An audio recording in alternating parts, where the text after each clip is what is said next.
All right, cool.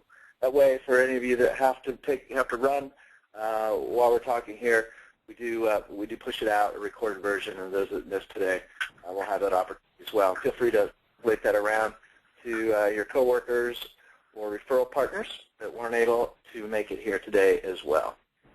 And Josh has the screen up here about all the other things we do, and I realize most of you on this call are probably part of our accreditation program and or at least our rate advisory program.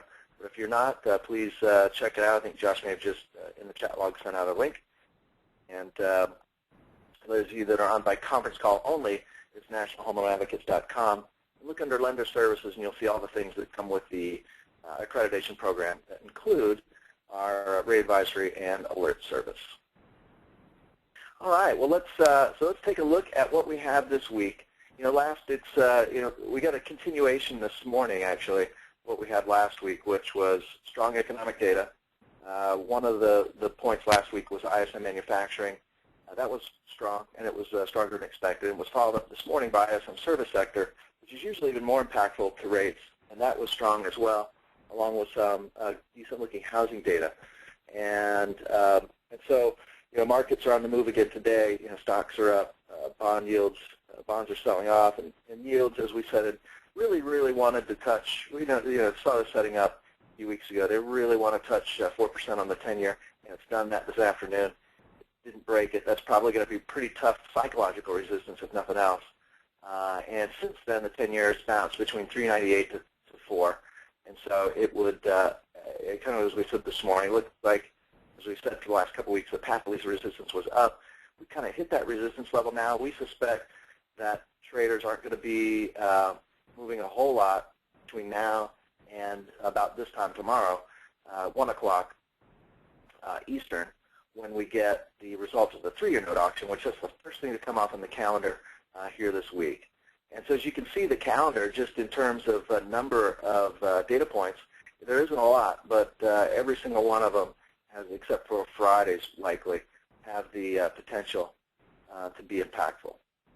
And so, again, tomorrow we get the 3-year note auction. It doesn't trade as similar to mortgage backs as the 10-year does that we'll get on Wednesday.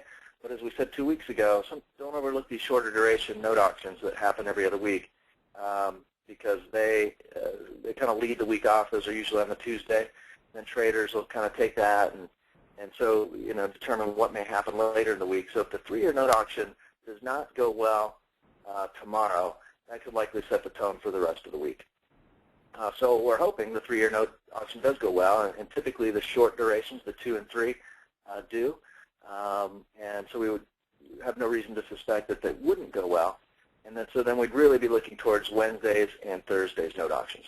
But not to be overlooked, tomorrow we will get the FOMC minutes released.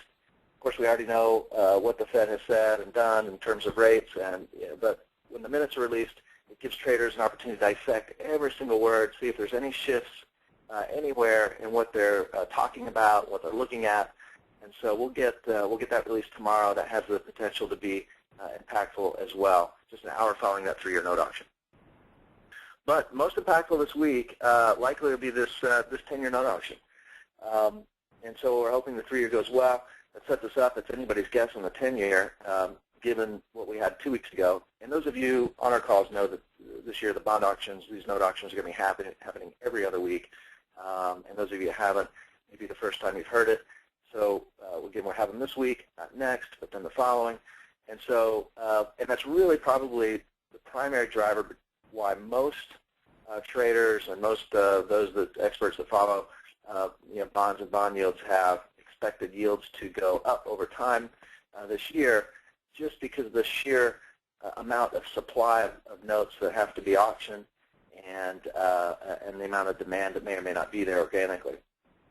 But again, Wednesday, 1 o'clock Eastern, 10-year note auction, very impactful. The 10-year trades a lot like the mortgage-backed security coupons that are rate sheet influential, and right now it's just the 4.5 30-year coupon. So let's hope that goes well. If it does, we are very heavily oversold in bonds, so we could get a nice retracement. At this point, we don't see that breaking a bearish trend line. but it would give us a near-term retracement likely on the 10-year. But probably not breaking that trend line, unfortunately. We would need other things to come into play, like the Greece and Euro debt. That would all have to come into play. That would have to refuel.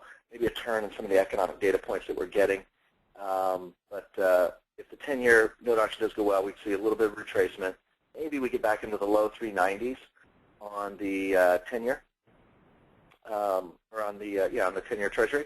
If it doesn't go well, it's really the risk. If it doesn't go well, even though 4% on the 10-year probably provides a pretty good resistance level, and we're hitting some pretty tough resistance levels on mortgage-backed securities as well. I fear that if the 10-year doesn't go well, it will unleash a whole other round of selling. Probably overdone, but certainly probably would be in the cards. And it would only set up later a retracement or a pullback, but there's a risk that we could lose another, we could run to easily 410, even 415 on a 10-year if these auctions are disasters like they were two weeks ago.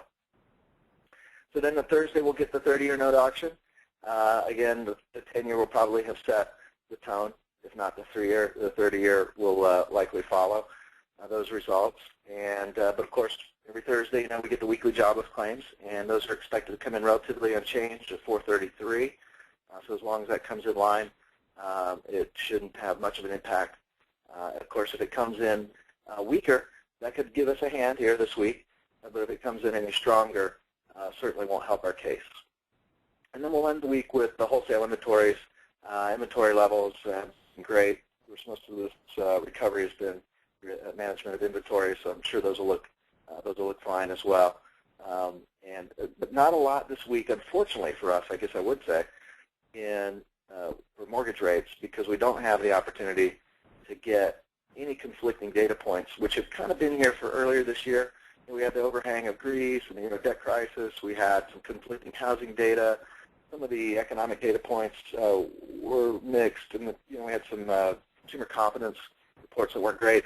Unfortunately, all those things have turned towards the positive, and which is great for the economy, great for lots of other things, but certainly will move, when those things line up, will move mortgage rates in a negative way. And so that's what we have for the week, guys. It's a short and sweet one, just like this call. We try to make it short. Looks like we've done that again.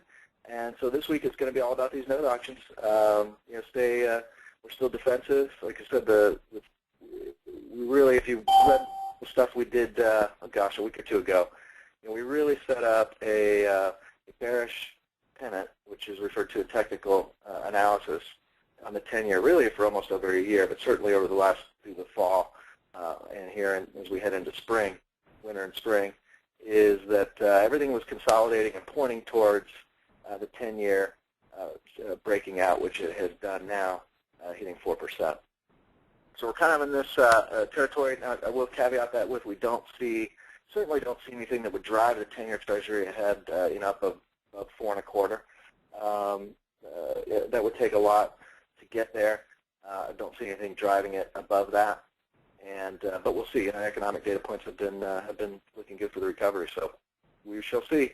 Hopefully, the note auctions go well this week, and everything kind of calms down for mortgage rates. And with this oversold area that we're in, pulls back a little bit, and we get into the 390s, low 390s again for the 10-year Treasury. That would be our best case scenario this week. All right. Well, thanks for joining us, Mr. Campbell. Anything that we have forgotten that we wanted to announce to the folks here today?